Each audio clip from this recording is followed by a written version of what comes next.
be live too? We can.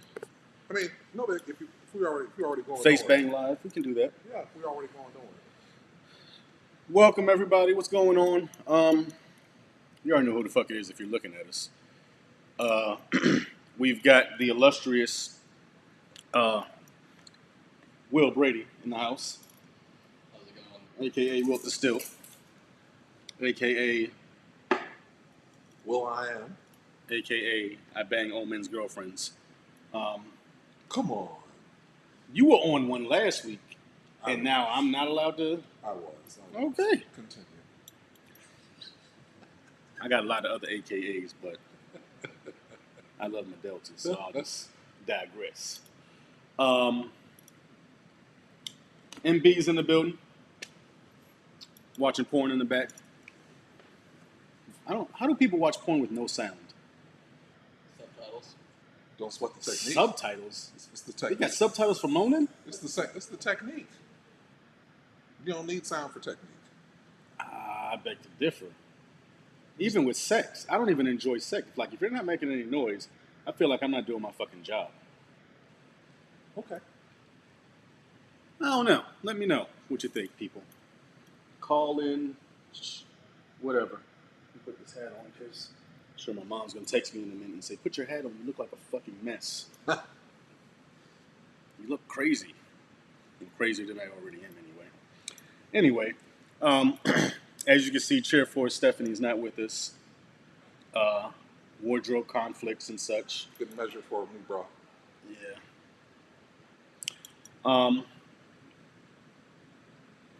Fucking Cigar Savage over here Thank you very much. is just he's just been on a tear. I've been the voice of reason You have.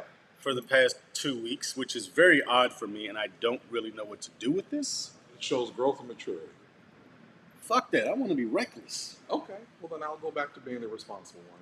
Continue. I mean, you on. don't have to. Continue. We on could being both be reckless. irresponsible and reckless, I feel. Man, can the world handle that though? I wake up every morning like the Joker from Batman. I want to see the world burn. Like I thrive in chaos. So And I wake up every morning wanting to preserve this world so you can have a platform to burn. You have to have the yin and the yang. I was going to say, you are the yin to my yang. Mm-hmm. This is great. Will was just like, what the fuck did I walk into? It's like, is this a romance novel or a hate film? Right. It's a bit of both. That's right. I should have come after my birthday, so I just had to come this time. Well, We'll keep going. in all We'll fairness, keep going. It's going to be a snuff film. I mean, In all I'm fairness. Of course you are. Of course you are. I got the Lion newspaper in the truck already all the time, so whatever. I mean, in all fairness, after your 21st birthday last year, I really, Epic. Oh my god. I mean, it was 2 years ago. Yeah, almost over 2 years. Bro, that's right. That's Yeah, right. because it's That's about to be 23. Yeah. Yeah. I'll never forget that. Yeah, between me and your dad, I don't know who was like. I thought I was trying to get you fucked up, and then your dad got there, and he was like, "Hold my beer." He's like, "This is how you get my son fucked up on his 21st." Yeah. And he went balls to the wall, and I was like, "All right, well." Yeah. I was trying to pace myself and pace Will, like, it's a long night. Man, And his dad was like, That no. would have been nice instead of having 12 shots within like an hour. Yeah, that's what his dad showed up. He was like, what? No, we're not pacing this. This is all or nothing. Yeah, it was Guinness Book World Record shit for sure. Oh, it was great. It was epic. But welcome. Good Thank to see you. Somebody got a match or a lighter? Sitting here with this phenomenal cigar. Thank you. Of course. This part of the show is sponsored by Art and his, what do we call them? Art Sabers. This one looks more like a, I'm not going to say that, but It looks does this like thing vibrate? It looks like a Bluetooth speaker. This looks like one of those Yoni steamers. Wow. And if you don't know what I'm talking about, Google man. it. Look it up. Matter of fact, don't Google it. Go to Bing and do the search. Go to Urban Dictionary. Yeah.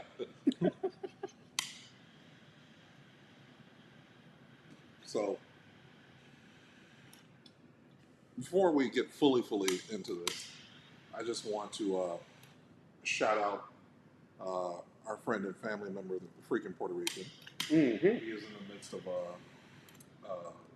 some family stuff. Yes, he is. And as such, Thoughts, prayers, and smoke going up for you, brother. Absolutely. And as a family, we are here for our brother in a time of crisis with support, however, whenever he needs it.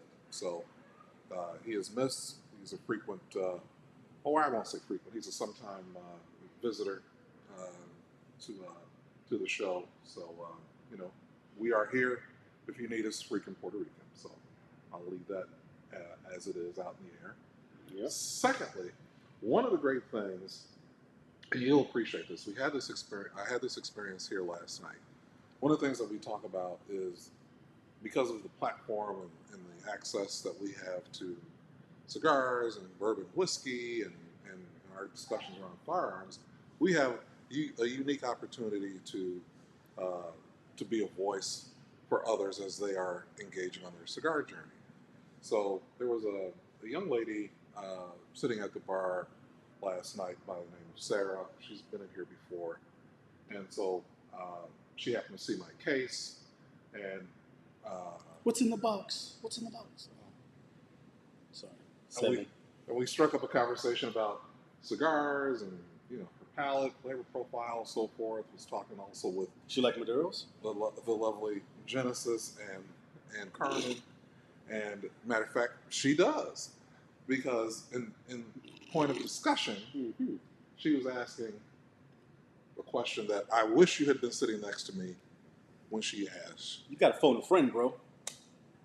Okay, duly noted. She said to me, and I could hear the music playing in the background, and I saw your face. What's so special about Padron? I've never had one. What? Let me take you on a magic carpet ride, man. So that elicited probably a 10, 15-minute discussion about what Padron is, what Padron isn't, so forth and so on. And I said, I take it by this question after the end of my Dissertation. she said, never had one. I hear all the hype. I don't understand. What did you ruin her with? Because I already know you ruined her. So I said, well, as a matter of fact, I was about to go to the humidor and go grab a cigar myself. I will accompany you back there. So we walked back in the humidor. We started talking more about Padron and so forth. And so, and as a Maduro fan, I recommended her the 1926 Maduro. Yes. So she got it, cut it, smoked it, loved it. Of course. Oh, now I get it. She goes, and 2/3 of the way through, she's going, I'm not noticing any variances or changes in the flavor profile. And I said, that's interesting. One of the things Padron is known for is its consistency all the way through. And I said, you do realize and pick up the smoothness, the texture, the flavor? She said, yes. And I said, you're not going to get a quote-unquote pepper bomb with a Padron. You're not going to get the complexities of an Ecuadorian wrapper, with a Padron. You're not going to get, the light, soft sweetness of a broadleaf with a Padron. What you are going to get is Nicaraguan binder, filler, and wrapper. You're going to get elegant, sophisticated construction all the way through, and you are going to get a very good, consistent smoking experience with Padron. And that is what they are known for. Do not go to Padron if you're looking to have your taste buds blown out. I could recommend other things for that. So These nuts. Sorry. Did I say that out loud? So, but it was nice to be in a position to, have that conversation with some nuance and see someone go on about their own journey of self-discovery. Now, what was the vitola of this young lady?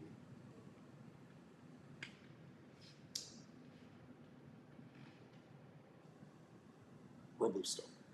Fat Bottom Betty is what you're saying? It was a Robusto.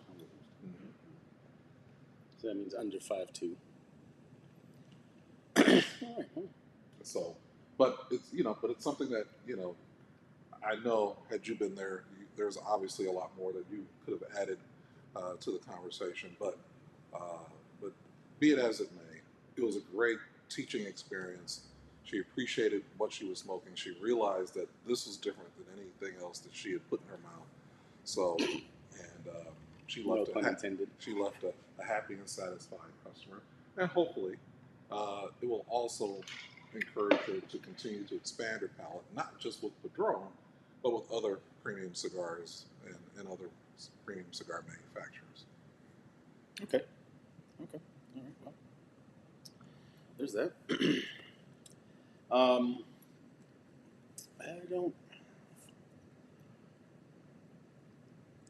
at a loss here. Oh, and matter of fact, it was the 1926 series number 6 too. At number 6? Yes. All right, ladies and gentlemen, if you're going to open up somebody's Padron,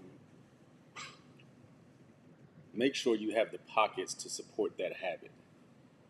And I say this to say, Padron is not an inexpensive stick. It is not a bargain stick. It is a properly priced cigar for what it's worth. So, whenever I have started out a woman, and this is the difference, you weren't interested in her, and you were just chopping it up and being friendly. Yeah, absolutely. If I'm with a woman and I'm genuinely interested in her, and we are exploring cigars, and guys actually, because I'm very particular and I don't want anybody to say they don't like a cigar that I picked out for them. Mm-hmm. So, especially if I'm paying for it. Mm-hmm. So I usually start off with the Padron 1000 line series. Mm-hmm. And normally I will choose the 6000, I believe, which is the Torpedo. Mm-hmm.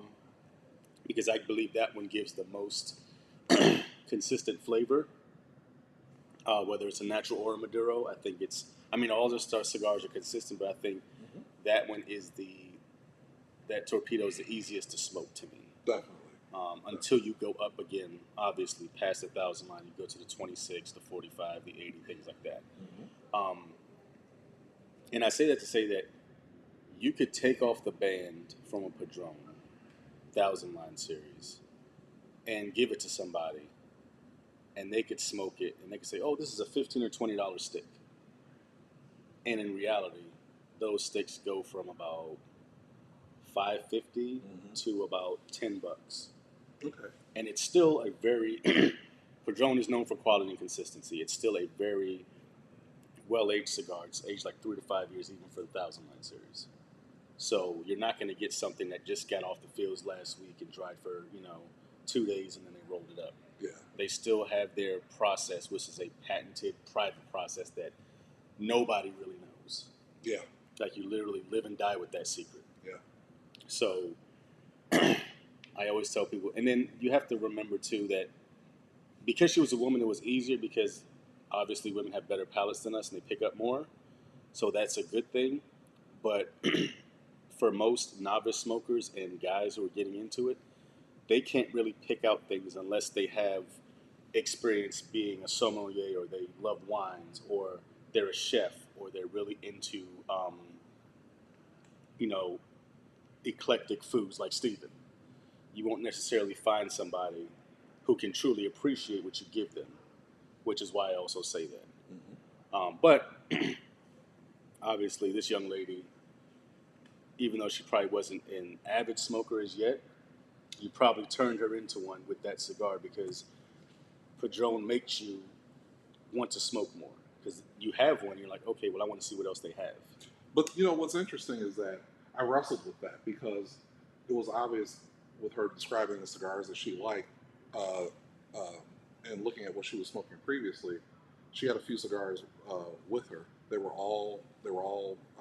They were all Robusto size or even smaller. So I was paying attention to those nuances as she was as we were talking. So and also Carmen, who was behind the bar, happened to say, "Well, 1926 is my favorite," and so women have that natural rapport, and it had also piqued her curiosity as well. So, but to your point, while we were in there, I was explaining some of the the other different ones that they had in there, the 64 and the 40th and the 80th and so forth and so on. I told her about how much what I liked and how I came to liking what I liked, and so but she kept wanting to Try the 6. yeah, and it was between the I like the 2635 as well, though. I know you do. I know you do. I think that is, Yeah. to me, like, and I've told you before, like, especially with your convertible, Yeah. you're like, oh shit, I got to run to Target or I got to run to Walmart or run to Perfect. Sam's Club and pick up something. Perfect. You light that thing up, Yeah. put the top down, and you just coast Mm-hmm. and you enjoy your cigar. So clearly, this episode is sponsored by Padron, but not sponsored by Padron because that's all we've been talking about for the first 15 minutes of the show. Yeah. So, shout out to the Padron family. They're still doing great things. Jessica, Jose, the whole family. They've had their hands on a little bit of everything. Jessica does jewelry. She's now coming back to cigars. I didn't know she did jewelry. Oh, yeah. So, Jessica Padron, which is Jose Padron's granddaughter, she was big probably, I want to say about 10 years ago. She was really big into, she started her own thing. She wanted to be set apart from cigars. She didn't want to be, because everybody, especially in Miami, they refer to her as a cigar princess Yeah. because of the Padron family. Yeah. And she wanted to set herself apart as, hey, I'm not just a cigar person. I'm not just in a cigar family. Like, I have my own interests. So she started doing bracelets and jewelry, and a lot of it was beautiful because it was cigar related. Mm-hmm. So she put her own twist on, exactly. Yep. Yeah. And as her name says, Padron Princess. Mhm. She took on that moniker because that was what she was given in Miami. But they all have their own varied interests, but they always come back to the family for the love of cigars, Yeah. which is great. Yeah, and the great thing is that the success of the family, cigar line, has afforded her the opportunities to delve off into different areas Exactly. and still have the luxury and comfort of being able to return back to, the moneymaker. Right. You can have your pet projects, as it Yeah, were, yeah, and still be able to, if those things don't work out, or if they do work out, and then you find that, I like this as a hobby, but this isn't what I really want to do fully. Then you go into that, okay, but I still have this to fall back on. yeah. So it's a beautiful thing. Yeah, and it takes courage too, because she easily could have said, "I'm just going to devote my life to the family legacy only." Right. But it shows maturity, it shows growth, it shows a progressive mindset to be Exactly. able to She, try to like you said, branch out in other areas. she could have just said, I'll just wait for them to tell me what they want me to do in the family and, where I got to go and who do I smile with and who do I shake hands, and I'll just collect the check every week or every month. Yeah. She has all those contacts from the cigar world to buy her all that stuff. She has all the promotion from the cigar world to Absolutely. Yep. Yep. Promotion. Yep, she has a built-in database of current and prospective clients. And So- who started that? My boy Matt Booth. That's right. That's Room right. 101 was Yeah. a jewelry. Yeah. You know what I'm saying? Before anything else. And I think people forget that. And him and Guy Fieri are like, I think Guy Fieri is his son's godfather. Like, they're I close. didn't know that. Like, Okay. if you look at the the old Room 101 site, I can't remember I don't know if the new one's on there, but the original one, he actually had pictures of him and all the celebrities wearing his jewelry. And you would be surprised. Shaq is a huge investor in his jewelry. Shaq loves his jewelry. Is that right there, bro? Okay. Shaq loves his jewelry. All the cooking show guys, like everybody. What's the guy? The guy from Counting Cars. Yeah. All of those guys are into his jewelry. So the jewelry came first. He had the love for cigars. He went into cigars. Then he went back to the jewelry while still doing cigars. Then he went into gin, which the Room 101 gin is pretty good. So he has pockets of everything. And then he's a lover of art and historic classic American cars. Love that. So he lives out in Cali, and he has some of the most beautifully rebuilt lowriders I have ever seen. What? I mean, there's some of them are just you can't even. Well, you look cute today. Got the ankle showing and everything. You know, just trying to be me. The force is with you. Force Steve is in the building. What's up, man? Out here. Got the new sunglasses on. What you been doing? Slim Shady. I'm telling you. Saturday, man. Got you a pool boy somewhere? You a cabana boy? Got your little side hustle? How much money you got? You can't be mine. You ain't got what I want. You got the wrong equipment, buddy. I got my own pool pole. I need that. I need a net. So, Mr. Brady. On that note, we will transition. On that note, what have you been smoking lately? What have you been drinking? UCF Blondes. Oh, sorry. You need to see. I'm proud of you. I'm proud You need of a you. sound effect for him on that one. I mean, I smoke a lot of Adrian Fernandez. Okay. New World. New World's always great. I mean, you can never go wrong with Adrian Fernandez. No. And that's a great cigar. It's a friend of mine who played some golf too. That's a great stick to take on a golf course. It's super easy, and it doesn't really mess with you too much. Mm-hmm. Good taste. Another one that's consistent. Yep. So, all right. Monte Cristos. Yeah. Oh, which ones? I like the white series. The White Series. Yeah. White label. Yeah. Have you ever had the ones in the? You got to try the ones in the glass tube. I have those. So for some reason, I don't know why, but regular Monte Cristo Churchills are different than when you have them in the glass tube. There's something about the glass tube and that cork that when they seal in that freshness, it's just completely. And it could be in the same cigar Hold shop. on. Was that the next episode? On. He's still reliving the Super Bowl concert. I was like, I know that I can name that beat in one note. But it's one of those things that it's so weird. Like they could be sitting next to each other. There's a box of just the white labels and there's a box of the tubos. The box regular comes with 20 in a box. The tubos only come 15 in the box. Yeah. And you can open them up and there's a completely, it's distinct. A different taste, a different flavor profile completely. And I love the tubo. For me, it's the tubo. I'm like, somebody can give me a box, and I'm like, can I trade this in for a box of tubos? Because it's just that little difference of that tube changes the whole profile of the cigar. Yeah, no, it definitely does. It's a good cigar to have. And it's one of the few natural cigars, or mild cigars, that's a truly mild cigar. It's not a mild to medium, it's a mild cigar. But it's so flavorful and creamy that I can enjoy it. Even as much Maduro as I smoke and all the heavy pepper bombs that I smoke, I can still go back to that cigar and always get something out of it and fully enjoy that 45 minutes to an hour smoke, which you can tell in Stevens too, that you're hard pressed to find a cigar that, unless you stop smoking, you cleanse your palate and you start all the way over from the bottom of the flavor wheel.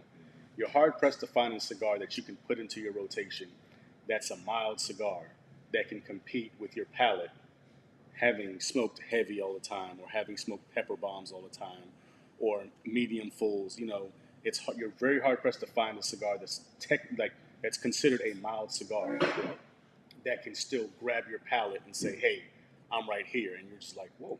Now, to your point, that's the experience that I have with the Atabey Lancero and Ritos. Exact same thing. And it's along, and to me, those cigars, as different as they are, they're along the same line. Because, again, I can't name more than 5 cigars that are mild cigars that I could smoke in a rotation. Mm-hmm. There's one of the oldest cigars, well, not an old cigar, but it's an old cigar to me, the Winwood 465. I've never heard of that. That is a cigar that, it's a classic cigar to me. It has that, it's almost like a petite Lancero size. Yeah. It was made in the Winwood, well, it's named after the Winwood district in Miami. Yeah. The art district. But, yes. But that cigar the Tubo, the Atabay, the Oliva V, Uh-huh. and then if we're not going ultra premium, I'll say the Griffith Okay. from Davidoff, Yeah. which is the budget blend of Davidoff. The ones that don't make the cut because they aren't perfect in every way, they brand those as the Griffiths. And I think those are probably, I really honestly can't think. Camacho, I don't like. Yeah, I don't know like. you don't. They reblended, and I do not like it. Yeah. I think, to be honest, Because you talk about that original blend, which was phenomenal, that they just stopped for whatever the reason. original blend of the Camacho Corojo, you ask any cigar smoker who smoked that cigar, there is not a Corojo on the planet that can touch that Camacho Corojo, and they changed the blend. Same thing with their Camacho Triple Maduro. The Camacho Triple Maduro used to be a cigar that, like, you would go into a cigar shop and grab that cigar, even if you didn't know what it was, and the tobacconist would be like, "Hey, do you smoke heavy cigars? Are you going to sit down and smoke this? Because if not, you're going to get sick." Like, it's that strong of a cigar that if you're not ready for it, they change that. So it's one of those things that, I get that you have to reblend, you have to rebrand yourself. But the Camacho Corojo is one of those cigars that, like, I still look for. When I go into those little hole-in-the-wall stores and cigar shops on the side of the road, like, I found boxes of them. And they've got dust on them. They're 15 years old. They don't even know what they have. They're like, "Yeah, take the whole box for $20." Because they've had it for so long. You running out of it. And I'm like, "You got any more?" Yeah. Like, so you have to appreciate the old school in order to appreciate the new. And I think a lot of people get caught up too on that whole, "Oh, this is a new type of cigar smoker," and it's really not. Is that the Invisible Man? Come shake my hand. That's Inspector Gadget. What's up, IG? What's going on, man? What's up, IG? What's going on? What's up, cousin? Food? What's going on, What I got in man? the bag is food. TC, you gonna have to buy some smaller clothes, man. Inspector Gadget. IG, you gonna have to buy some smaller clothes, man. You disappearing. Yeah, them shirts looking big on you now. Yeah. Baby's the bag, carrying the bag. No, it's you, Nah, man, look, you gotta pull your pants up and all that. Well, I got one Valentine can I need to deliver last week. So, anybody want to be my bitch, they can have it. Hell. Well, I guess it'll just sit Well, there. that just got real. That just got real. Cupid is not in the house. Team Light Skin, what's up? You taking that? Everybody got quiet on that one, huh? Yeah. That box is just going to sit there. Yeah, you gonna sit there? That's gonna be there till next Valentine's. Yeah. It's going to have cobwebs on it in a minute. Come on now, somebody take. You're going to have to change the terms of that. Sheriff Forrest, what were you smoking as you walked in? P.O. Oh, They keep talking about it, so I grabbed it. It's pretty good. Jerry said don't get one.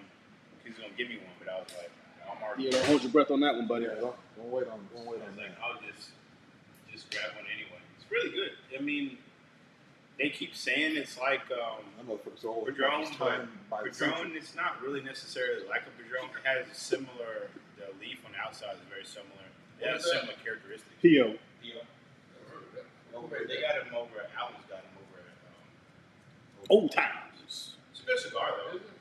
For $10, it's a really good cigar. I was at the Old Times in Claremont yesterday. You over there by that yoga studio? What you see? I don't know about that one. Oh, that's a yoga You gotta tell studio. me about that one. Yoga and Pilates. They call it Pilates. They always put the new cigars up front. I Mhm. never heard of them before. You got to go over there by Padron to get it because I walked in that place a billion times and never saw Which it. one? Claremont? Cashberry. Okay. If you go right over there where all the Padron is, it's on the end of that, and it's sitting in the box, and it looks like a Padron. Really? If they took the label off of it, you would just think it's a Padron without a label because it looks. I mean, now you can't tell because I've been chewing on it, but it looks a lot like a But Maduro. they have a better selection of casters so than Claremont. So I've been watching a new podcast called Shits and Gigs with these two guys from England, Okay. and this shit is hilarious. What So are they talking about? Everything. They were talking about anime the other day. They're talking about Demon Slayer. But they talk about everything. So they have this thing that they call icks, which are just things that aggravate you or you're like, ick, when you think about it. So I want to start off with Steven and ask you, what's your biggest ick about cigar smokers? Yes, send me that. Is that it? And I'm guessing it's something you don't like about cigar smokers? Yeah, what's your biggest ick?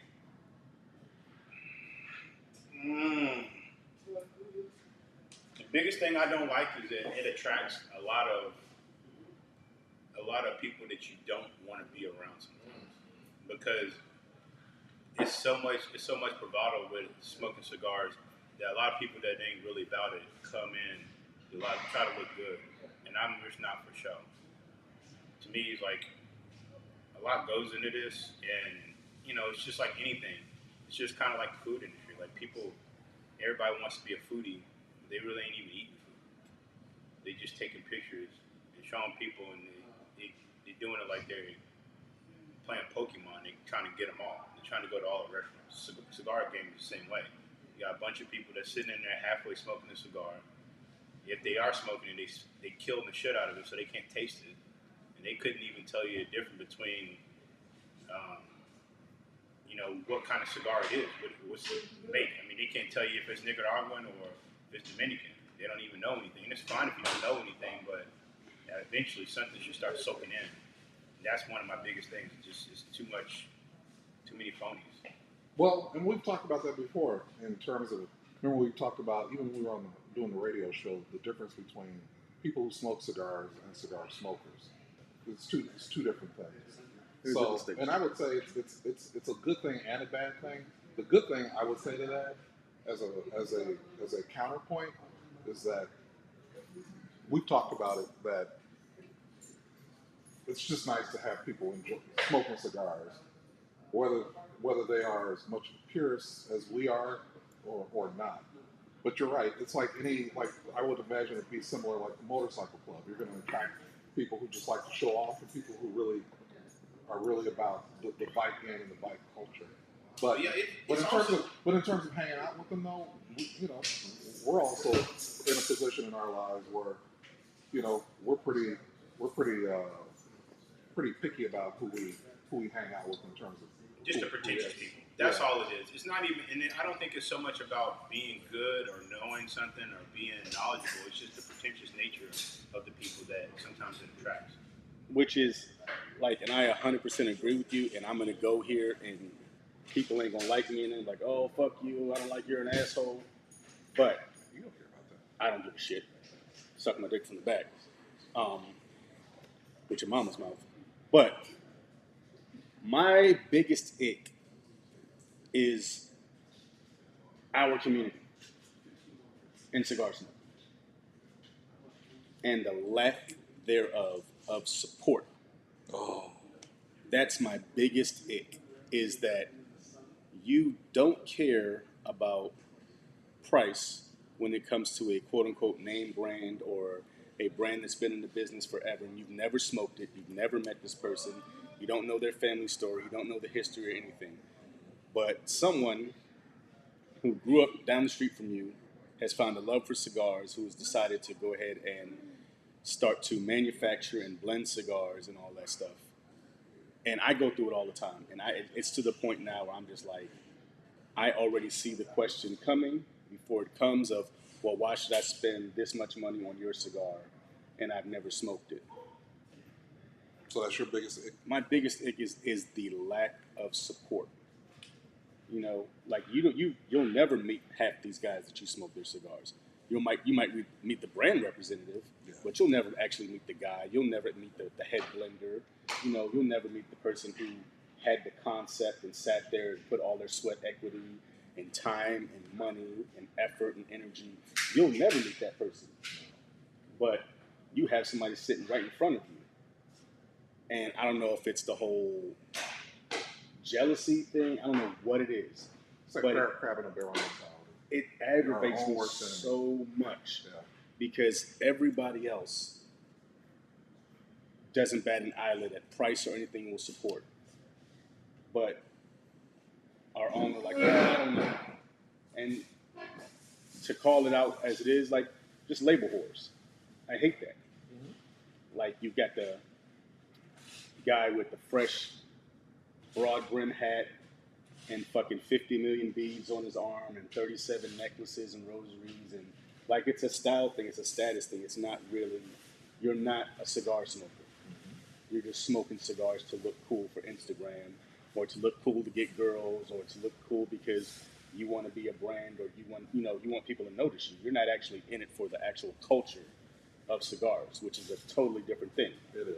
Because people ask me all the time, well, how come I don't see you with, with the fedora on and the guayabera and all that stuff? I'm like, because it's part of the culture, but that's not me. Yeah, we can do that if we want to. Like, I have a ton of guayaberas at home, and I wear them, but I don't have to wear them to go to a cigar event.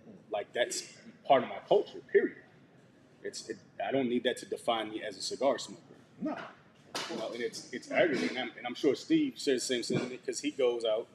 We all have all the same gadgets, but it's not a contest of, oh, like, look what I just got.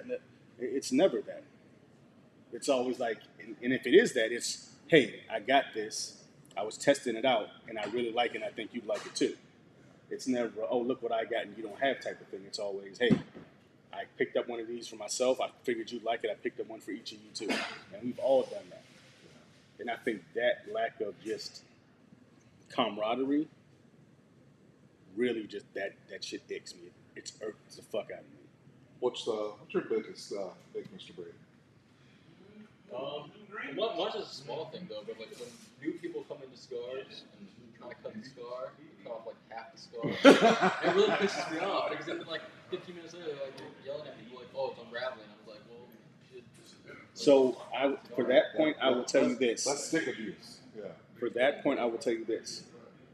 It's not their fault. It is the tobacconist's fault. Because if you see somebody who comes into your shop and you've never seen this person before, and they're asking you a lot of questions, the first thing you should say is, are you new to this? Are you a novice? Are you an amateur? Like, where are you on the cigar smoking wheel? So you can find out, number one, because you want to make sure you give them the right cigar. The problem with, I call them retail clerks that work at cigar shops, is they have spiffs or bonuses based on how many cigars of a certain kind they sell. So you can go into a store and say, hey, I want a mild cigar, and they're going to give you a $15 $15 Arturo Fuente that's a pepper bomb because they get $1 a stick for every one of those they sell. They don't give a shit about what you think. It's just like, oh, this is just money to them. So the tobacconist should be there, number one, to find out the type of smoker they are, what their experience level is. And then number two, every shop that I've been into, and even that shop, I will tell you, the one thing that I can say about them is they will always ask you what kind of cut you want, and if you want a lighter, or if you want them to light it with a lighter, or do you want matches?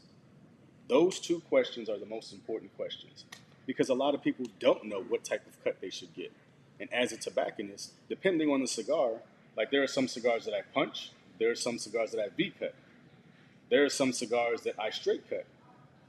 And yes, it's personal preference, but a lot of the time you'll find that especially your smaller cigars, like the 2635 and things like that, the Robusto, the short Robusto, I always punch that cigar because I want all that little bit of flavor because it's a short cigar. So all that flavor, concentrated. right? You want it to build up into the cap so you can appreciate that last third and really delve into what it is.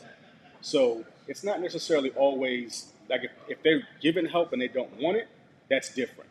But if they're not given that choice and somebody's not actually trying to help them out, then that's on their tobacconist or that retail clerk because... Excuse me. No, you don't leave. Get my sugar. Good to see you. Am I on camera? Hello.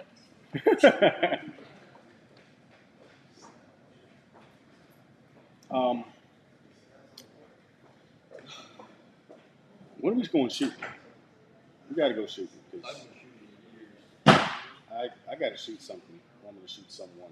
You gotta go hunting. You gotta go That's- hog hunting. I'm ready. Let's go. I don't know how Art's gonna fare with that extended mag Glock 17, but I mean, figure it out. Or Glock 30S. Boys in the hood. I don't fucking know what you're gonna do with that out there. Bring Mac 10 out. Them fucking hogs will eat that shit up. There's a lot of bullets to pull back out. Well, I mean, at that point, you ain't gonna eat that meat anyway. No. Because that testosterone fucking releases as soon as they get hit, and that meat's tougher than fucking rubber. So I'm killing, I'm eating. Yeah, you have to brine. Do all that. that's what the backstrap's for. Brine. But my biggest, it would probably kind of fall along the same lines as just the pretentious nature. But that's in Everything. but you see it in everything, and you just weed it out and move forward. So, but it's a great question. It's a really good question.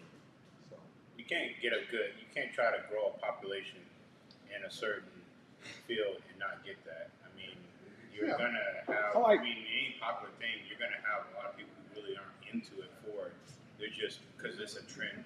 I 100% agree. I think my biggest thing too is that it's the location. Like, and you know what location I'm talking about, and I'm gonna say it. I love Atlanta, but fuck, I hate the cigar culture of Atlanta.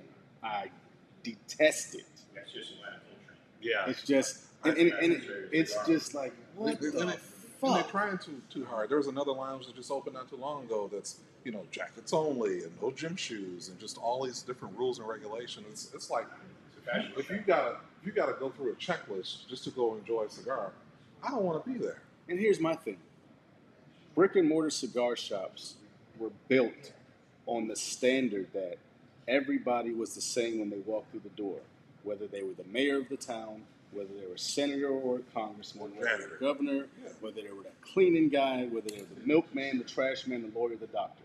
When you sat in that chair, everybody was equal in that room. You have to also understand too, Atlanta is a southern town, and in southern tradition, everybody has Sunday's best. So, to a certain extent, Atlanta's not even a southern town anymore. Atlanta's full of carpetbaggers. No, It's still southern. no. It's still southern. It's still southern. It's southern to a degree. To the degree that any other bigger city that is not, it is a southern town. Georgia is always going to be southern. You can have as many transplants as you want, but the culture itself of Atlanta is still southern. Now it's losing a lot of what it used to be, but it's still southern.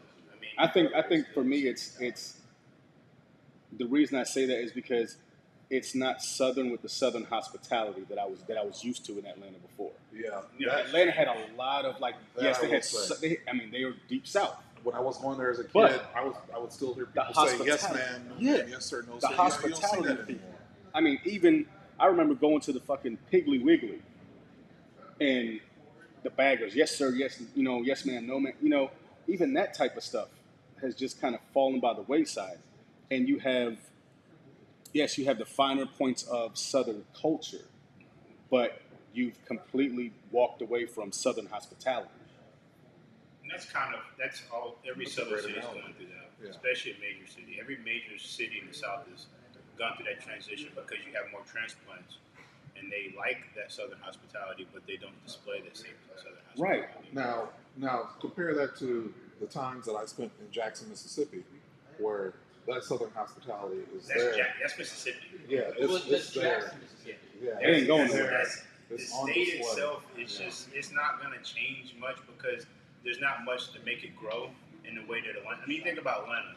People think that It's Atlanta's so always stupid, been man. All big, damn but consonants. Atlanta's Still only can't really spell. gotten bigger probably in my lifetime. In my 35 years of living, it's gotten to where it's really transitioned completely because it's been a small city at first. Now it's a gigantic city, but it was a small city. I used to go to Atlanta in the 80s, in the late 80s, early 90s, and then once the Olympics hit That's when in it changed. '96, That changed it out.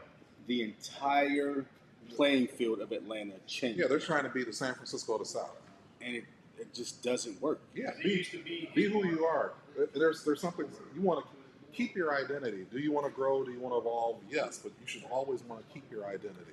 But I will say there are pockets of like bohemianism that I love in Atlanta. Like very just eclectic individuals that are more focused on arts and Jeez, I can't- Now, the thing that makes Atlanta different, though, and I think a lot of people don't realize is that the southernness has changed, but Atlanta is a black city, and that's what's makes it different on its mark of what it is. A lot of what you're seeing is black excellence being injected into the society, but the reality is that DC blackness is not the same as Georgia blackness. And I grew up in DC, so that's why for me it like sticks out so much because growing up close That's to what you're seeing a lot DC of. Yeah. and being able to go downtown DC and see these houses on in Northwest DC, in DuPont Circle, and all the way over by Embassy Road, and see like people like me living in these houses, people like me making laws and doing big things, lawyers and doctors,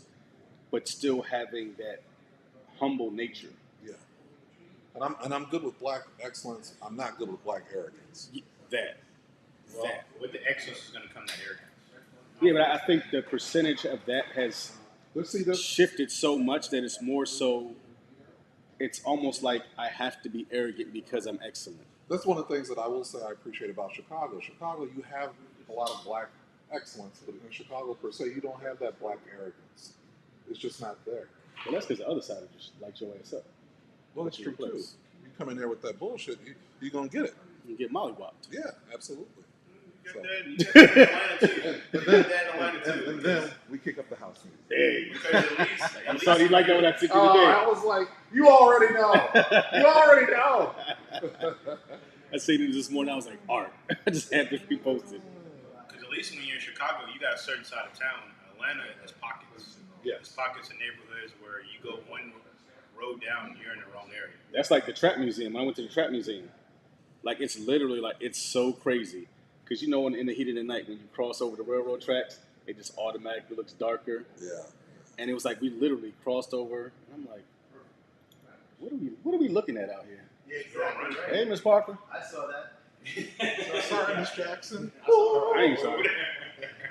But yeah, I mean, you have like we crossed over the street getting away from downtown, and you got over there, and it was just like, oh, so we're on the outskirts of the hood immediately. So I get what Steve is saying with that, with the, you know, there's the pockets everywhere because it is a small city, so there isn't that much real estate to necessarily carve out. This section is for this section is for that. City of Atlanta. We ain't Yeah. talking about East Atlanta or going towards Decatur and anything like that. That's Buckhead not and all Atlanta. that stuff. Yeah, When you talk about the metro city, the city of Atlanta, it's tiny. It's not as big as people think. No, it's very tiny. Most people usually live in those outskirts areas. Because like if you think, Rome and all if that. you think, downtown Atlanta before was literally Peachtree Street and TNT headquarters and the Coke headquarters and the Georgia Dome, like that's what downtown, The like King literally, Center, yeah. that was it. Yeah. That was downtown. And that was it. Even the King Center. The King Center is sketchy. It is. Yeah. It is. And the King, and not the rough place itself, but in the neighborhood that it's in. Yeah. Like it is a sketchy neighborhood. But it's changed But so it's much. yeah, we went there. I went there 3 years ago, and you know you have a lot of black money there, like Killer Mike. He owns a lot of real estate there, Yeah. and he's definitely revamping the housing. Yep. Diddy. Yeah, Yeah. they're putting a lot of money into it, which is great. I think my biggest thing is when you do that, don't invest in the hood and then make it unaffordable for people from the hood to live in. That's my biggest thing. Yeah. Like I get that, yeah, you need to recoup money on your investments and all of that, but like even in downtown Orlando, on the other side of Gore, like they're tearing down all these places. They're putting up Pricing people out. condos, 1-bedroom condos and studio condos, and it's $3,000 a month for rent. And you're talking like the studios are 600 square feet. Orlando City itself is becoming a place that's unattainable for people that aren't at least middle class. You have to have two. You have to have two middle class incomes. Or three. Upper, middle, and lower. Yeah, you have to have If you don't make $100,000 a year combined, you cannot survive. Can't survive. Yeah. And we're not even talking about house living. We're talking about apartment living. If you don't make close to 100,000, and I mean close, I'm talking about you're a couple thousand away. Yeah, It's under very hard. 95. Yeah, if you're under 95, you're struggling. Yeah, and you're not living in a good neighborhood, and you're still paying $2,000 or $3,000 a month for an apartment. You could be living in, even if you buy a house, you could have been living in a house that was 80,000. Now it's 300. Bro, And there's been enough anecdotal studies that show when you create quality, affordable housing, everybody wins. It's a win-win because those people at some point they're going to be able to save enough money to eventually level up. And those people are going to come right behind them and take that same progression. well, that's the thing. You know, like my realtor sent me a text the other day, and I immediately opened the text, looked at it, and called him and cussed him out. What? Oh, I called them all type of motherfuckers. Why? You know, I have very specific guidelines for what I want for my house and for the land. You got to listen. Got to pay attention. Got to He read. sent me a listing for a 4-bedroom, 2-bathroom, not 2.5 baths, Huh? 2-bedroom, 1,900 square feet, For 4-2. $485,000. Yeah, I guess I would have cussed him out too. No, I was what- like, and you specified your needs to me enough when we talked about this to know that he shouldn't even bother with that. I was like, first of all, Unless he was presenting that to you as a possible just investment opportunity. no, there's no investment, and he knows that. I was like, first of all, I have 4 kids and a girlfriend. There's no way, and I have 5 girls in my house. There's no way we're going to survive with 2 bathrooms. I'll have to piss and shit outside every day of the week. It's just not possible. And I'm like, the total square footage of the house is 1,936 square feet. And you're telling me you've got 4 bedrooms in that, 2 bathrooms, a living room, and a kitchen and a dining room. Where are you supposed to put your weaponry and your cigars? Where the fuck am I going to live? There's no master bedroom in that house. What? There can't be. Think about the amount of square footage. You have 4 rooms in that house, 3 rooms and a master bedroom, right? Yeah. How much bigger is that master bedroom than those other 3 bedrooms? Point. If you're lucky, 5 by 5 bigger. And you still got a full kitchen, a living room and a dining room, and the 2 bathrooms, all in that space. Folks got to listen. But $500,000. And we're not even talking. We're not talking Winter Park. You know, we're talking close to the west side. And West Side, man. Anywhere close to West Side. What's You gotta start dropping some thousands in there because it's not. You couldn't get me in that house for $285. Yeah, because I mean, you're talking about. Yeah, it's not even considered. You couldn't anything get me in the close house to for downtown $285. is different. If you're like closer to downtown, maybe northern Orlando, maybe. But anything south, anything west. If it too ain't far east, for $485, if it's not Winter Park, I don't even want Winter Park adjacent. If it is not in the city limits of Winter Park, there is no way in God's green earth I'm paying you $500,000 for 1,900 square feet. I mean, unless you're like in Soto. I know Soto is trying to sell their houses for that price range. Well, yeah, and then if you're single, That's different. that's different. If I'm single, I can do that because I can rent out those 3 other rooms, and that pays my mortgage every month, and I don't have to worry about anything. But I'm like, the housing market is. I'm just gonna move in with TC. I know he got extra room. I mean, Inspector Gadget. Let me just live in the pool house. The battle boy. Looking like Uncle Phil. You got a pool house. So You looking like the old Uncle Phil. I know you got a pool house. Let me live in it. I didn't go pool on this house. So segue time. Thanks to the 2 of you. Lately, I've been jumping back into the Whistle Pig. Oh! Had it a few times this week. So Come back and what? Whistle Pig. Not the girl, the drink. I thought you said something else. I know. That's why I said not the girl, the drink. That's why I said it. I thought you said he was. Had the pig whistling. I thought he said something else. I've been jumping back and forth. Squeal louder on the skin flute. That whistle pig is excellent. Yes. Huge. Can't go wrong with this No. Mm. So, and at some point, I'm going to bring in my last remaining bottle of Uncle Nearest Master Blend. We got to crack that open. Hells yeah. It's been sitting too long since we got back from Tennessee. So Take you to another place. it'll be time to bring that back. What have you been sipping on this week, cigars? Man, so Monday was Valentine's Day, so I took off to take care of the girl, cooked her, a nice little breakfast, and then proceeded to open up a bottle of Ace of Spades, My man. and made her a mimosa. And her lightweight ass, Uh-oh. it's not a day drinker. Uh-oh. It's like 11 o'clock. She has half a glass of mimosa, and she's like, "I'm dizzy. I can't drink no more." After breakfast? She ain't a drinker that much. She drinks a couple, maybe 4 or 5 drinks, and that's it for her. So her revenge was having you out dancing the other night, huh? So I said, well, this is a fucking $350 bottle of champagne. It ain't about to go flat on me. Oh. So So you had to do it. I pulled out Old Faithful Uh-huh. and no orange juice for me. And I just downed the bottle of Ace of Spades. True champion. And then I said, well, I can't switch over to liquor now. No, not after that. So I opened up a bottle of Bel Air Come on. and I finished that. So both of those bottles were finished before 12:30. So, needless to say, You were feeling good in the neighborhood. I was litty on the titty No doubt. all day. Hey, Ron. Hey, Ron.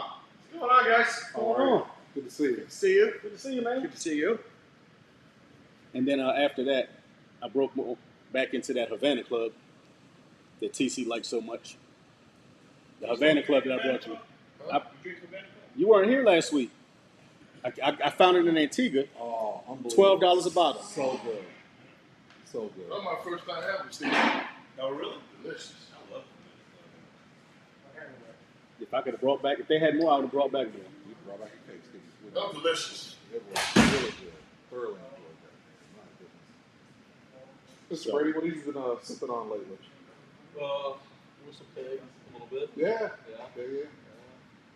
Woodford Yeah. Come on. and 79 too. Okay. Okay. You hang out with black folks. 1792. Oh, he's like he's like Eminem. He is. Yeah, he won. So you got one. You guys talking about? And Chair Force, what have you been sipping on this week? What's been on the palate mallet? That Tanqueray. Nothing special at all. Mostly gin, as always. Elijah Craig a little bit. Okay. Have you tried that Room 101 gin? I still haven't been able to find it. Really? I thought it was that total. In Total Central- Wine, yeah. It's in Total Wine? Yeah. I know for a while when it first came out, I heard It about was hard when to it first get. came out and nobody had it in Central Florida. But that and at Virgil's, I had some at Yellowstone. That was really good. Yes. Oh, yeah. Yes. Yeah. I Still got have a my couple bottle. That shit's all the way in the back of the liquor cabinet. Yeah, that's one of those. That's hidden behind the half-gallon of Four Roses. Yeah. So can't nobody see Probably it. got a lock on it, don't you? No. Everybody know not to go in my liquor cabinet. Yeah. Your kid don't even go in there. So can you make me a drink? I don't want to drink none of your good stuff. I'm like, That. stranger will. That.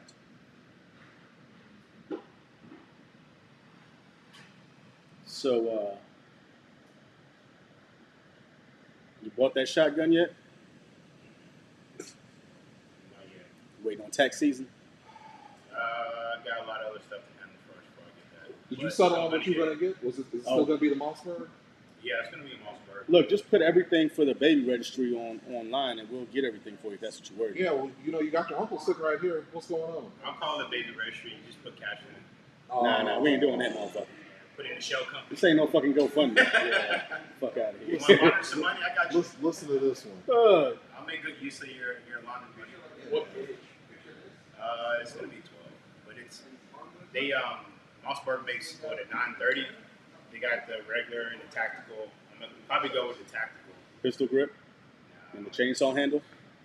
I want more since I have a safety. I want more accessibility to the safety with the pistol grip. I have to take my hand off of the grip to take the safety on. What you need a safety for? It's in the house. Okay. Realistically, Yeah, I have a realistically. safety. So if it happens to be on for any reason, that's maneuvering I had to do to take it off. So if my hand's already there, it's easy. Bam. And and the pistol grip gives me no more capability than if I had it with the regular grip. I'll probably go with a Magpul buttstock too, so it's more ergonomic to like a pistol anyway. So I would need a pistol grip. I don't really like pistol grips anyway. Why is that? Personally, I think a shotgun you need to have it more. You need to have it more linear. So as it drives, you're not gripping it too hard. You got to let it action the way it needs to. So it's more back and forth than up and down. And I feel that my experience shooting pistol grips, I feel like you get more up. You're right on that. When you shoot birds now with a pistol. And you have to shoot quick when you shoot at birds or shooting plays. You're There's a right. reason for that. So it's just a little bit better. I mean, I think we, in an assault rifle world now, where everybody wants an assault rifle, they see it as a better defense weapon than it is to a certain extent. But when you're using a shotgun, something that throws off a big kick like that, you want it to come back to you rather than coming up on you. That way you can lay down that second shot. Because that, you only got 7 if you're lucky. If you got a good enough magazine for it. So you want to make That's sure. why you get a drum. I don't need no drum.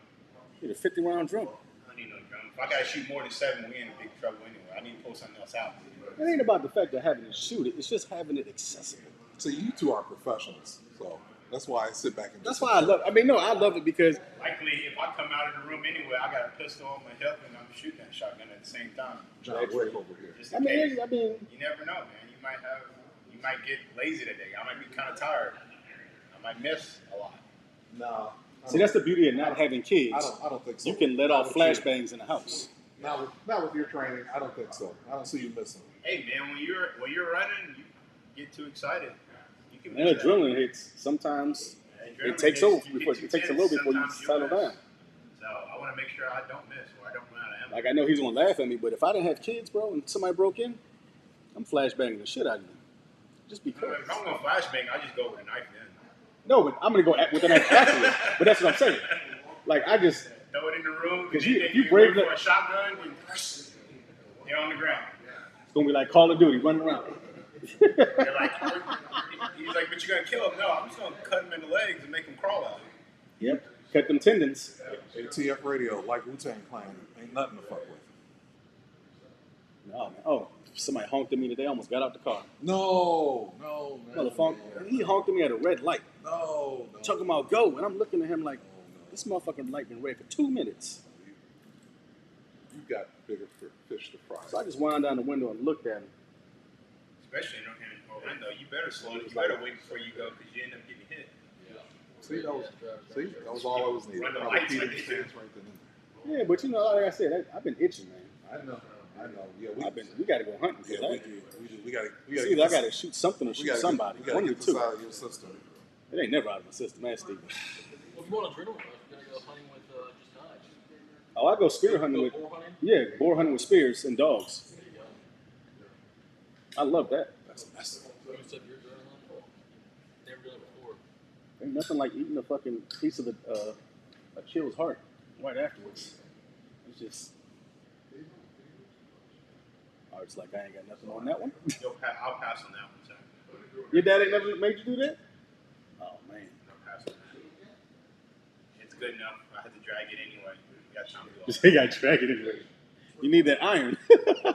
Get some energy His back. ass down this. Come on. Get a wheelbarrow. Dump him in there. Still dressing and walk away. You ever been hunting, Art? Never in my life. Oh, man. You gotta go. You got to go. I'm bringing all the girls out for that. Lucille. Especially Lucille. We should see if we could get Tom to come with us, because I know he loves them. Whoa, Tom might have getting on a flashback. Tom ain't Vietnam, is he? No, he's Gulf War One. Yeah, but it's nothing like shooting an 80-pound animal with a 50 cal. And just, Oh my goodness. Is there any of the animal left? it's pink mist. Oh my gosh. Just beating them on at that point. You're fertilizing the soil. Circle of life, baby. Dust to dust. Speaking of that, tonight I'm going to watch at home The Hitman's Bodyguard 2. Oh, I love I that. still have not seen the first Oh, one, but yeah, because yeah, you said yeah. I don't have to see the first one to see the second No, one, no. I'm gonna lay down with the lady and rub on her ass and look at Salma Hayek. Oh my goodness. Yes, my wife is in that. Oh, she said to tell you hi. And I've never. She told me hi this morning, but I have never seen her cuss that much in a movie. That's before. what you told me, and I was like, Wait till you see it. And her and Samuel L. together. Oh my gosh, they need to do more movies together. I saw a post that she had on Instagram when it was his birthday, just talking about how much fun they have working together. So, but yeah, let me know when you check that out. Let me know. Oh, and I finally finished Reacher. Very Hey. well done. That was really Man, good. very well And done. that was like, Have you seen the movie though? yeah, I saw the movie. With, Cruise. Cruise, yeah. I did. That was much better. The show was much better to me. Agreed. It's number one. It's true to way who the more character believable is. Yeah. because that SFMP character is only a certain type of individual. Mm-hmm. Like not taking anything away from Tom Cruise and everything, but his build aesthetically alone. I'm looking forward to the Terminal List when that comes out with Chris Pratt.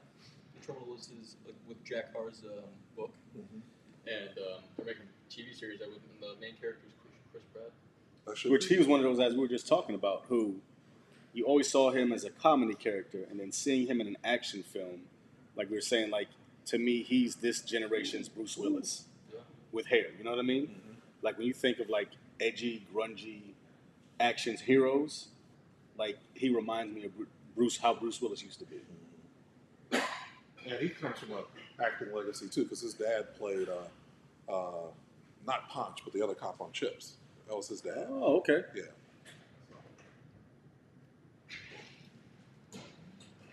But yeah, I definitely this character was much more believable Yeah. than Cruise. Because 100%. right now 100%. I don't think Tom Cruise could bust a grape with a sledgehammer. So He could jump on the couch though. that he can. That he can. What are you over there pondering, Steven? Because you like spaced out. Just looking at the water. You having a moment from the flashback? It's nice water. It's good killing weather too. That's all that. The breeze is down. No, not always, but this is good. Like the only thing that would make it better was about 10 degrees cooler, and there's a little bit of a fog rolling through. Like those days.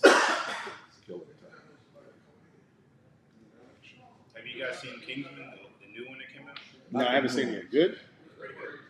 It's long, but it's pretty good. I'm waiting for them to revamp. I'm waiting for them to put back out Mayor of Kingstown. I still haven't watched that.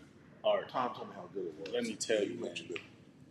And it's not even just good on the action. It is just like it gives you the grittiness of like small town politics and how much crime runs a town. And slap me for being late on it. I'm finally into Godfather of Harlem too. I love Forrest Whitaker. Oh, I haven't watched the next one. Really good. Very He good. plays, Very good. He plays Shanky really well. And I love who plays Who- his wife, the con- Mamie. No, the congressman. What's his name? Oh, Giancarlo Esposito. Yes. Yes, because He you know Adam Clayton was- Powell is a relative of mine. So it's interesting to see. He was. See how he was playing. I mean, Because he was something else. like if you read, when you read stuff about Adam Clayton Powell and they show you like pictures of him, like when I say this man studied his mannerisms and got it all down, Yeah. you couldn't tell anybody that wasn't him acting that role. He's severely underrated as an actor. He really is. Uh, Everything he's in, he's great at. the guy from the last Bond movie that died, the American CIA agent, the one who did the Uncle Nearest Oh, documentary. Jeffrey Wright. Yes. Yes. He's another actor that is so underrated. Yeah, I loved him in Boardwalk Empire. That too. Yeah. The last Bond, Yeah. he had a partner. Yeah. Yeah. Now the last Bond movie, I watched it on the way to Antigua on the flight over. What'd you think of that? And you know what? They killed the CIA and they killed him. I think to me, Well, they killed Bond so they can bring Idris Elba in. to me, I think that is probably the most realistic depiction of what happens in our world today. Like, these guys are paid extraordinarily large amounts of money, and they are given such autonomy because 9 out of 10 they don't come back off these missions. Yeah, it's ugly work. You know, It's ugly work. they call it wet work for a reason. It's not something that is easily digested. It's not something that everybody can do. And the realism of having a CIA agent get killed by someone who's actually working in the CIA, that's double, working on the other side, and then also having your top MI6 agent. Like, these are things that happen in real world experiences that we just don't hear about or see, and we don't really recognize the consequences of these losses, because for us it's all a movie. Like, we don't ever hear about these things happening, but these things happen every day. When people don't want to acknowledge that it happens, no one wants to know that it actually does happen. No one wants to.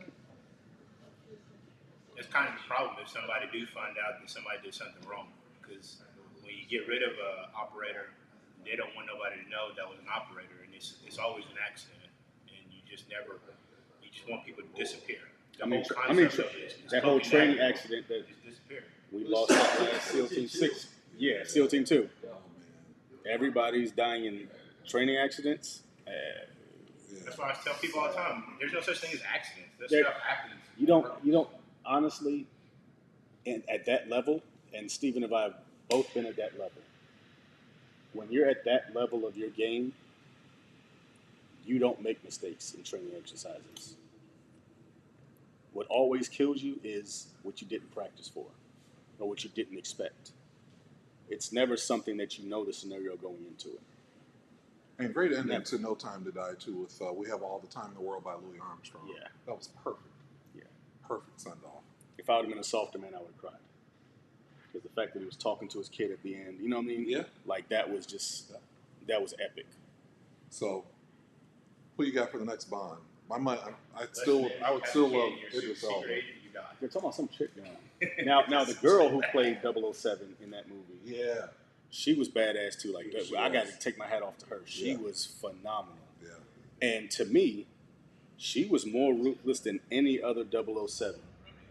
That chick that was in Reacher was ruthless too. Oh, she was good. She Yeah. was good. Yeah. And I like the fact that you're seeing that type of role taken by that type of person. Yes. Because realistically, like, yes, there are a lot of male operators, but You're not The gonna see. ones- You're not gonna see a female operator like that coming.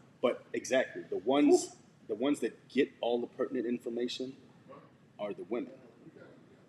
They have that appeal that they're dangerous, but because they're dangerous, you're drawn to them. It's like the whole moth to the flame thing. Like, like, I really shouldn't fuck with her. Like, I should stay the fuck away from her. That's why those Russian female agents are so successful. I mean, look at Mossad. Yeah. Yeah. Mossad, they're all Yeah. Yeah. dangerous as hell. Yeah. And his Don't whole mess with any of them. his whole bodyguard crew will win. Yeah. So, Excuse me, I gotta take this. It's my daughter. Get off people though. Gaddafi did something. Gaddafi, his whole, like, not only the bodyguards, but the police that were around him. People thought it was because of a sexual thing, but it was because they actually were better at their job, and they never saw him coming. Not to mention that they were extremely attractive too. That too. Yeah. That just. They were worried about the ones in the uniforms, but the ones that didn't have uniforms was the ones that would get you. And they know their targets well. They know what a certain target is going to be attracted to. So easy to lure them into a false sense of security. And most of the time when women kill people, it's over poison. Yeah. So, I mean, Very effective. yeah. Very effective way to get the job done. So, Art, when you going to go look at the Basquiat exhibit? You know what? I was looking at that as a big fan of Jean-Michel Basquiat.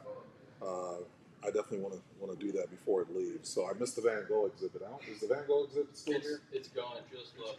But it was gorgeous. I heard that interactive experience. But yeah, I definitely want to hit the Basquiat. Have you hit it? Mhm. Oh, you did. Okay. What were your impressions? It's really nice. I mean, I'm not necessarily a fan of him. Not saying I don't like him, but I didn't know much about him. I just know that people really, a lot of rappers were big into buying his pieces. And it's when you look at it on the outside and you just kind of, if you've never gone to any exhibit, you just look at it as just a bunch of scribbles. But when you actually go see it in person, it's actually really nice. Like the whole exhibit that they did was an exhibit that he did where he was just in his studio making stuff off of cardboard, like literally everything there is on cardboard boxes where he just, painted some stuff on there, and it's really good. I liked it. I enjoyed it a lot. Like I really got into it. Bought a couple books and stuff like that while I was there. It's really worth going to. I think, especially for you to be able to get that close to Basquiat, it's really worth it. And I can see why people would want to purchase the work because like there's a lot of them. I really like this piece. Like they're really really interesting and intricate. And there's sometimes in paintings you're trying to like decipher stuff, especially if you're not really an art connoisseur per se. Yeah. But his work is kind of like very obvious Yeah. when you're looking at it. You kind of understand what you're looking at if you kind of have somewhat of a third eye. Yeah. So like a lot of his stuff, it was just translated very obvious when you were looking at it. Yeah, and I mean his themes jump right out at you. The dark, despair, racism, sexism, homophobia, all those things. They come right on out, in his work. And those pieces were all in his prime. So they were in I think it was 82 where his best work was. So these were not pieces that were meant to be sold. These were essentially pieces he just kind of did out of almost boredom.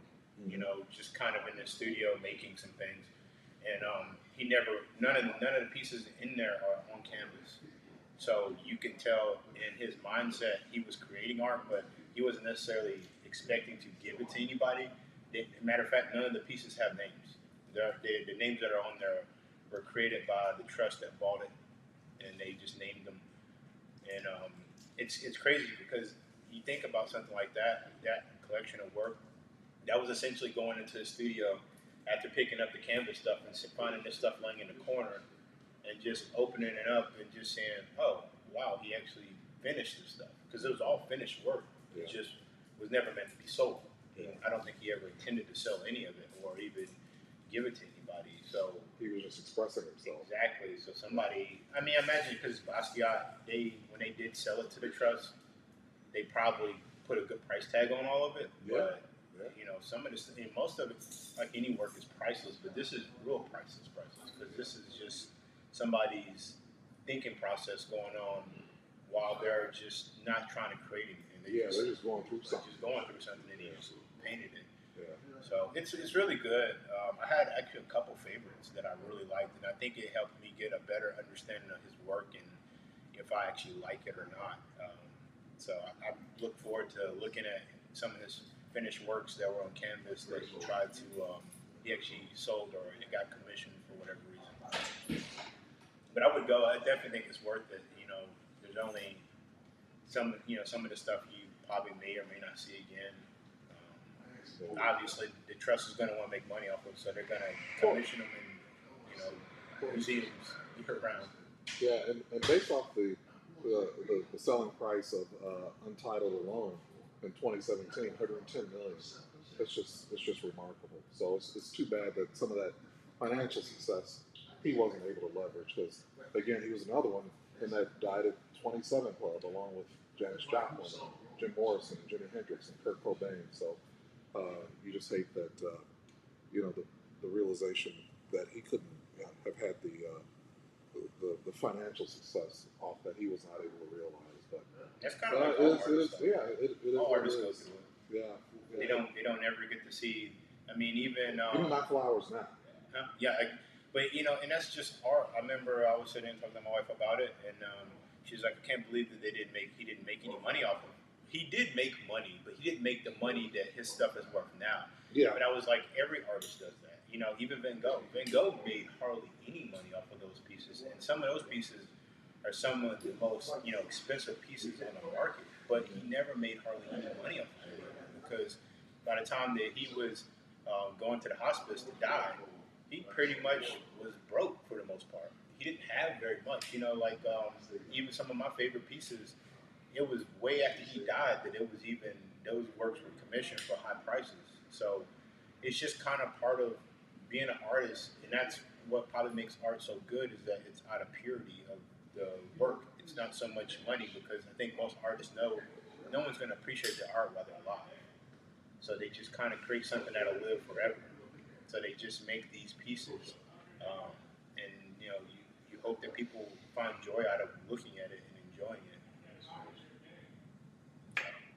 Hopefully, if people who are out there that do become artists, you just understand that your work may likely one day be something that a young artist, starving artist that wants to become something looks at as an inspiration to create something. Because a lot of Basquiat pulled a lot of influence from a lot of other artists Yes. before he ever created his work. Yeah.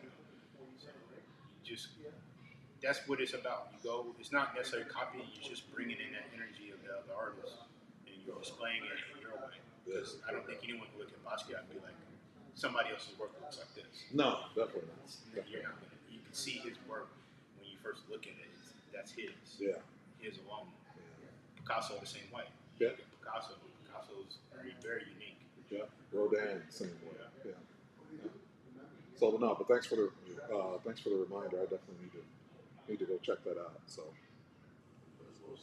They have some other good works in the museum itself that are worth looking at. I think a lot of people, just like like the hype people, they typically like to go in whatever is the trendy thing. And Basquiat is a good draw because he's a very well-known artist amongst younger crowds and newer artistic individuals. But there are a lot of other good works that are in there that are worth looking at and kind of looking through. I mean, it's no Louvre, but Orlando Art Museum is a really good museum. I think it has a lot of good pieces in there that are worth your time to take a look at if you like art. Yeah. And I think they do a good job of switching things out and bringing some new stuff in. Yeah. Like I love the Draculi. Anytime they bring Draculi in, Yeah. it's always beautiful. It's always good to see. And I've been wanting to go for a while, just never did go for whatever reason. So now, I when they do exhibits, I'll probably go, newer exhibits, I'll probably go and check them out because I have found a fond appreciation of art in a different way, maybe more so because I suck at it. So Same. I kind of like to Same. look at I need a ruler to draw stick people. So seeing the kind of talent that's out there, I'm definitely appreciative. And if I can brag a little bit, that was one of the things that I appreciated quite a bit about living in Chicago because the Art Institute of Chicago is a great one that regularly maintains a lot of great work, a lot of great pieces, and so forth. I remember seeing the Georgia O'Keeffe exhibit there, and loved that too. She was famous for painting those flowers and everything else. But yeah, it's good.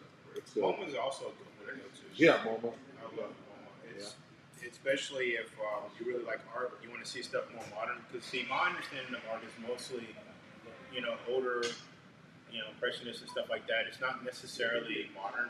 I didn't know much about modern artists, and that was my main reason for wanting to go and look at this work because this is my first time being in the presence of modern art itself. So when I did go and see it, I was like, okay, well, this is what modern art is about.